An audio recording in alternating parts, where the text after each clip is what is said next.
Voici comment Jésus-Christ est né. Marie, sa mère, était promise en mariage à Joseph. Mais avant qu'ils habitent ensemble, elle se trouva enceinte par la puissance de l'Esprit Saint. Joseph, son fiancé, était un homme juste. Il ne voulait pas accuser Marie publiquement. Alors il décida de la renvoyer en secret. Pendant qu'il y réfléchissait, un ange du Seigneur lui apparut en rêve et lui dit: Joseph, fils de David, n'aie pas peur de prendre chez toi Marie, ta femme. Oui, l'enfant qu'elle porte vient de l'Esprit Saint. Elle mettra au monde un fils et tu l'appelleras Jésus.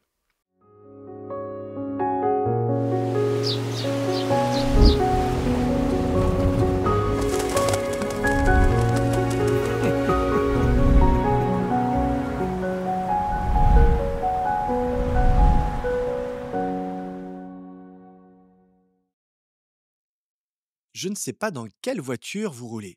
Une voiture française, peut-être Renault ou Peugeot, une belle berline prestigieuse allemande, peut-être Audi, BMW, Mercedes, ou alors vous avez opté pour quelque chose de plus économique à l'achat, comme par exemple une Dacia. Enfin, vous avez peut-être choisi une électrique, une MG ou une Tesla. À votre avis, quelle marque de voiture Dieu aurait-il choisi? Aujourd'hui, j'aimerais qu'on réfléchisse ensemble sur la manière dont nous faisons nos choix. On a souvent l'impression qu'on est guidé par la raison, le budget ou le pragmatisme. Mais en réalité, et la psychologie nous le confirme, nos choix sont largement influencés par nos sentiments et nos émotions. Et oui, même si ça peut nous embêter, parce qu'on préfère dire j'ai fait un choix très raisonné après des analyses pointues et objectives. La vérité, c'est que c'est souvent notre cœur qui décide. Et franchement, c'est pas si mal. La preuve, prenons le choix de votre voiture. Oui, évidemment, vous allez regarder le moteur, la puissance fiscale, le coût d'achat. Mais sincèrement, vous allez me dire que la couleur n'a aucune importance? Que la puissance du moteur, surtout pour les sensations qu'elle procure en termes de bruit et d'accélération de 0 à 100, ne joue aucun rôle dans le choix de votre véhicule?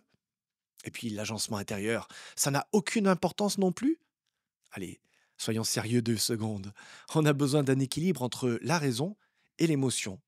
Dans les mots de l'Avent, ces paroles bibliques qui jalonnent la naissance du Christ, le mot que je retiens aujourd'hui, c'est appeler.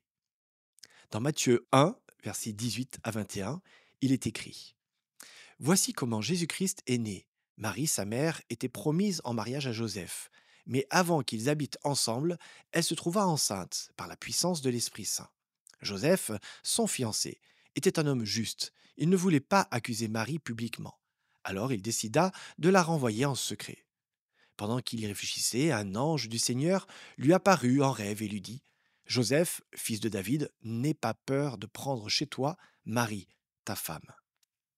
Oui, l'enfant qu'elle porte vient de l'Esprit Saint. Elle mettra au monde un fils et tu l'appelleras Jésus.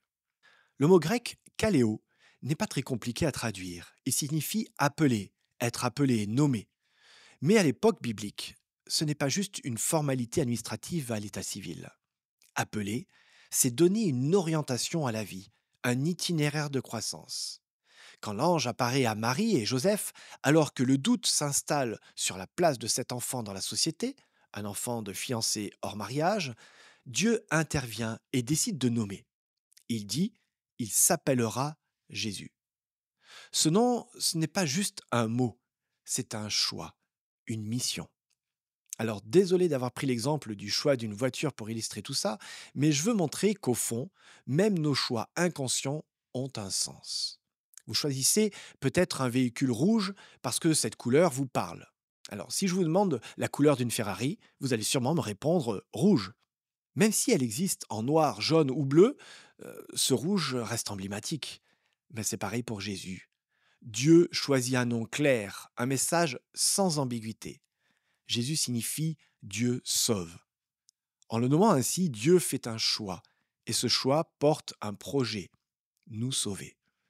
Maintenant, imaginez si Dieu avait choisi un autre prénom, allez, disons André, Pierre ou, non, mieux, Philippe, qui signifie en grec celui qui aime les chevaux. Vous voyez bien que ça n'aurait pas vraiment sonné pareil. Mais en choisissant Jésus, Dieu affirme une mission claire, porter un message de paix, de joie et de délivrance. Et toi, as-tu déjà réfléchi à ce que ton prénom signifie, pour toi ou pour les autres? On n'a pas choisi notre prénom, c'est vrai, mais on peut décider de le porter comme un message. Philippe le bienheureux, Clémentine la joyeuse, Paul le compatissant, Nathalie la généreuse. La première étape pour faire de ton prénom un synonyme positif, c'est d'incarner ce qualificatif. Tout comme Jésus a incarné Emmanuel, le Dieu qui sauve.